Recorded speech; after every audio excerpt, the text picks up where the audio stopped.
코로나19의 영향이 반영된 경제지표가 속속 발표되고 있습니다. 결과는 예상대로 좋지 않았습니다. 먼저 심리지표를 보면 우리나라의 3월 소비자 심리지수가 78.4로 2월보다 18.5포인트 하락했습니다.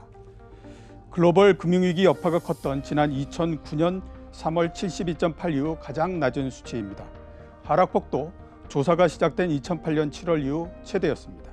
글로벌 금융위기가 발생했던 2008년 10월에 12.7포인트 하락한 적이 있고 메르스가 유행했던 2015년 6월에 7.3포인트 하락한 적이 있지만 이번에 이를 훌쩍 뛰어넘었습니다. 미국의 3월 제조업 서비스업 복합 PMI도 2월 49.6에서 40.5로 하락했습니다. 월간 하락폭으로는 지난 2009년 10월 이후 가장 컸습니다. 유럽도 비슷해서 제조업 PMI가 31.4로 떨어졌습니다.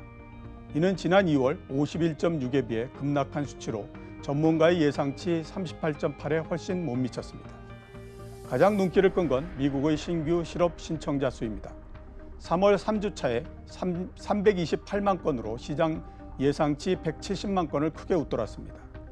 이는 통계 집계가 시작된 1967년 이후 최대 규모였습니다. 코로나19로 미국 인구의 3분의 1 정도가 경제활동을 못하고 있는 상태인 걸 반영하면 질병의 진행 상태를 감안할 때 신규 실업 수당 청구가 앞으로 더 늘어날 것으로 보입니다.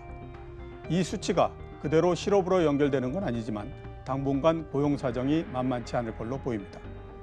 그동안 경험으로 볼 때 심리지표 악화는 그다음 실물지표 악화로 연결됩니다. 당분간 국내에서 보지 못했던 경제 수치들이 쏟아져 나와 경제 주체들을 위축시킬 가능성이 높습니다.